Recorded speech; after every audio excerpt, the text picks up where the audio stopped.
ഒന്ന് ദിനവൃത്താന്ത പുസ്തകത്തിൽ നിന്ന് അധ്യായം 21. ദാവീദ് ജനസംഖ്യ എടുക്കുന്നു. സാത്താൻ ഇസ്രായേലിനെതിരെ ഉണർന്ന് ഇസ്രായേലിലെ ജനസംഖ്യ എടുക്കാൻ ദാവീദിനെ പ്രേരിപ്പിച്ചു.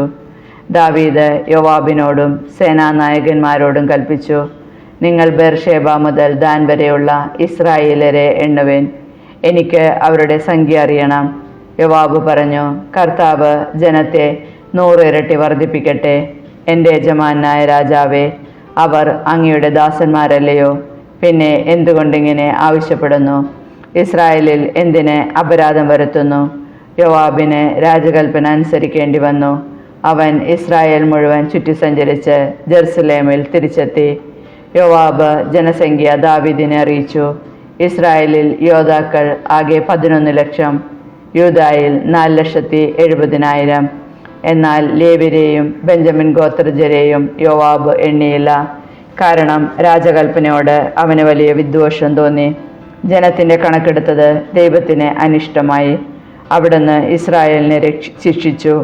ദാവീദ് ദൈവത്തോട് പ്രാർത്ഥിച്ചു, ഇതുവഴി ഞാൻ വലിയ പാപം ചെയ്തു പോയി. അവിടുത്തെ ദാസന്റെ അകൃത്യം ക്ഷമിക്കണമേ. വലിയ ഭോഷത്വമാണ് ഞാൻ ചെയ്തത്. കർത്താവ് ദാവീദിന്റെ ദീർഘദർശിയായ ഗാദിനോട് അരുളി ചെയ്തു, ദാവീദിനോട് പറയുക, കർത്താവ് അരുളി ചെയ്യുന്നു, ഞാൻ പറയുന്ന 3 കാര്യങ്ങളിൽ ഒന്ന് നിനക്ക് തിരഞ്ഞെടുക്കാം, അത് ഞാൻ നിന്നോട് ചെയ്യും. ഗാദ് ദാവീദിന്റെ അടുത്ത് വന്ന് പറഞ്ഞു, കർത്താവ് അരുളി ചെയ്യുന്നു, നിനക്കിഷ്ടമുള്ളത് തിരഞ്ഞെടുക്കുക.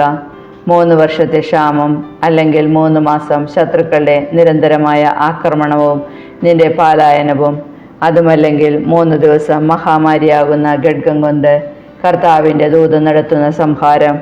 എന്നെ അയച്ചവനോട് ഞാൻ എന്തു പറയണമെന്ന് തീരുമാനിക്കുക. ദാവീദ് ഗാദിനോട് പറഞ്ഞു, ഞാൻ വലിയ വിഷമസന്ധിയിൽപ്പെട്ടിരിക്കുന്നു. മനുഷ്യരുടെ കരങ്ങളിൽ പതിക്കുന്നതിനേക്കാൾ കർത്താവിൻ്റെ കരങ്ങളിൽ പതിക്കുന്നതാണ് ഭേദം.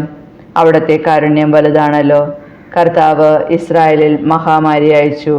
70,000 ഇസ്രായേലിയർ മരിച്ചു വീണു. ജെറുസലേം നശിപ്പിക്കാൻ ദൈവം ദൂതനെ അയച്ചു. അവൻ നഗരം നശിപ്പിക്കാൻ തുടങ്ങിയപ്പോൾ കർത്താവ് മനസ്സ് മാറ്റി സംഹാരദൂതനോട് കൽപ്പിച്ചു, മതി, നിന്റെ കരം പിൻവലിക്കുക. അപ്പോൾ കർത്താവിൻ്റെ ദൂതൻ ജബൂസ്യനായ ഓർനാന്റെ മെതിക്കളത്തിനരികെ നിൽക്കുകയായിരുന്നു. കർത്താവിൻ്റെ ദൂതൻ ജെറുസലേമിനെതിരെ വാളൂരി പിടിച്ചുകൊണ്ട് ആകാശത്തിനും ഭൂമിക്കും മധ്യ നിൽക്കുന്നതാണ് ശിരസ്സുയർത്തിയപ്പോൾ ദാവീദ് കണ്ടത്. ഉടനെ അവനും ശ്രേഷ്ഠന്മാരും ചാക്കുടുത്ത് സാഷ്ടാംഗം വീണു. ദാവീദ് പ്രാർത്ഥിച്ചു, ജനത്തിൻ്റെ കണക്കെടുക്കാൻ ആജ്ഞാപിച്ചത് ഞാനല്ലേ? ഈ അജഗണം എന്തു ചെയ്തു? എൻ്റെ ദൈവമായ കർത്താവേ, അങ്ങയുടെ കരം എനിക്കും എൻ്റെ പിതൃഭവനത്തിനും എതിരായിരിക്കട്ടെ. അവിടുത്തെ ജനത്തെ മഹാമാരിയിൽ നിന്ന് മോചിപ്പിക്കണമേ. കർത്താവിൻ്റെ ദൂതൻ ഗാദിനോട് പറഞ്ഞു, ജബൂസിനായ ഒർണാന്റെ മെതിക്കളത്തിൽ ചെന്ന് അവിടെ ദൈവമായ കർത്താവിന് ഒരു ബലിപീഠം പണിയാൻ ദാവീദിനോട് പറയുക. കർത്താവിൻ്റെ നാമത്തിൽ ഗാദ് പറഞ്ഞ വാക്കനുസരിച്ച് ദാവീദ് പുറപ്പെട്ടു. ഒർണാൻ ഗോതമ്പ് മെതിച്ചുകൊണ്ടിരിക്കെ തിരിഞ്ഞു നോക്കിയപ്പോൾ ദാവീദിനെ കണ്ടു. അവന് 4 മക്കളും ഒളിച്ചു കളഞ്ഞു. ദാവീദ് വരുന്നത് കണ്ട് ഒർണാൻ മെതിക്കളത്തിൽ നിന്ന് പുറത്തു വന്ന് നിലംപറ്റെ താണു വണങ്ങി. ദാവീദ് അവനോട് പറഞ്ഞു, കർത്താവിന് ഒരു ബലിപീഠം പണിയാൻ ഈ കളം എനിക്ക് തരിക. അതിൻ്റെ മുഴുവൻ വിലയും സ്വീകരിച്ചു കൊള്ളുക. ജനത്തിൽ നിന്ന് മഹാമാരി ഒഴിഞ്ഞു പോകട്ടെ. ഒർണാൻ ദാവീദിനോട് പറഞ്ഞു, അങ്ങ് അതെടുത്തുകൊള്ളുക.